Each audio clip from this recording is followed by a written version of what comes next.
നമസ്കാരം. ചില ആൾക്കാരുടെ ജീവിതം നമ്മൾ ശ്രദ്ധിച്ചു കഴിഞ്ഞാൽ അവർക്ക് ചിലപ്പോൾ തോന്നും, ജീവിതത്തിൽ സങ്കടം മാത്രം അനുഭവിക്കാനാണോ എൻ്റെ ജീവിതം. കഴിഞ്ഞ ദിവസം ഒരു ചേച്ചി എന്നെ സംസാരിച്ചപ്പോൾ പുള്ളിക്കാരി പറയുന്നത്, ജനിച്ചപ്പോൾ തന്നെ അമ്മ മരിച്ചുപോയി, അപ്പം വേറെ വിവാഹം കഴിച്ച് ആ വിവാഹത്തിൽ 2 പിള്ളേരായി. ഈ ചേച്ചി വളർത്തിയതെല്ലാം വല്യപ്പനും വല്യമ്മയൊക്കെ ആയിരുന്നു. അമ്മയുടെ സഹോദരങ്ങൾ നോക്കുകയൊക്കെ ചെയ്തു. ഈ ചേച്ചിയെ കുഴപ്പമില്ലാത്ത രീതിയിൽ ഒരാളെ കൊണ്ട് കല്യാണം കഴിപ്പിച്ച് വിട്ടു. നല്ലൊരു കുടുംബജീവിതം ലഭിക്കുമെന്ന് കരുതി ചെന്നപ്പം ഇയാൾ വെറും പനം ഒരു മനുഷ്യൻ. ഏറ്റവും വലിയ പ്രശ്നം പറഞ്ഞാൽ ഇയാൾ ജോലിക്ക് പോകത്തില്ല, ഒരു കാര്യങ്ങളും ചെയ്യത്തില്ല, വീട്ടിൽ തന്നെ ഇരിക്കും, ഭക്ഷണം കഴിക്കും, യാതൊരുമായ ജോലിക്കും പോകാതെ ഇങ്ങനെ സുഖിച്ച് ജീവിക്കുക എന്നുള്ള ചിന്ത മാത്രം. അപ്പം ഈ പുള്ളിക്കാരി ആദ്യമൊക്കെ കാലങ്ങളിലൊക്കെ 2 മക്കളുണ്ട്. അപ്പം മക്കളെ വിട്ടിട്ട് ഈ ചേച്ചി ജോലിക്കായിട്ട് ഗൾഫിലേക്ക് പോയി. അപ്പോൾ ഇവരെന്നെ കോണ്ടാക്ട് ചെയ്യുന്നത് എങ്ങനെയാണെന്ന് വെച്ച് കഴിഞ്ഞാൽ, ഞാൻ ഇതിനു മുമ്പ് ഒരു കഥ പറഞ്ഞായിരുന്നു. മക്കളെ ഇട്ടിട്ട് ഗൾഫിൽ പോയ ഒരു അമ്മയുടെ ഒരു കഥ. മക്കൾ തിരിച്ചു വന്നപ്പം അമ്മയെ സ്വീകരിക്കില്ല എന്ന് പറഞ്ഞപ്പം എനിക്കൊരു വോയിസ് മെസ്സേജ് ഇട്ട്, സാർ അത് മാത്രമല്ല ജീവിതത്തിൽ ഇങ്ങനെ ചില സംഭവങ്ങളുണ്ട് എന്ന് പറഞ്ഞാണ്.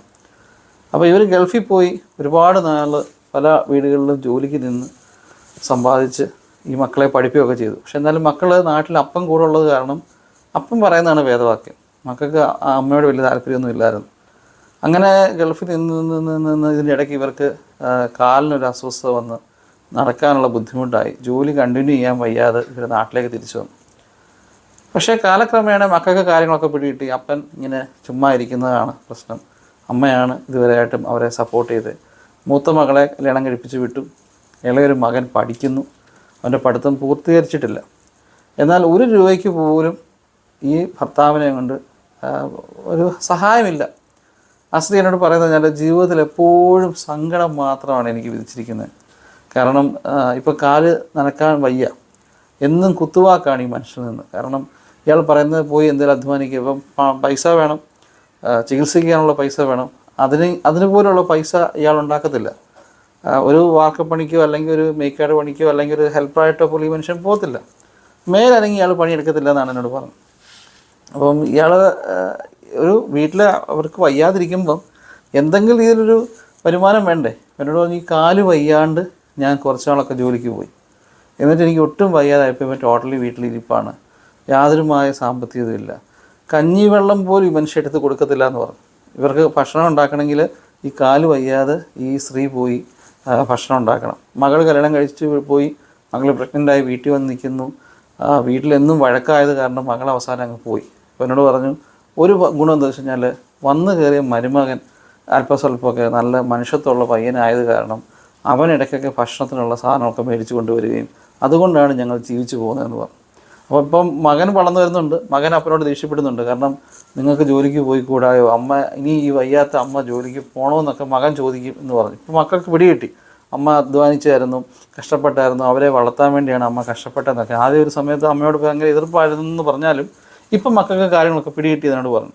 എന്നിട്ട് പോലും ഈ മനുഷ്യനൊരു ജോലിക്ക് പോകില്ല, ഒരു സുഖീയനായ ഒരു മനുഷ്യനാണ് എന്നോട് പറഞ്ഞു.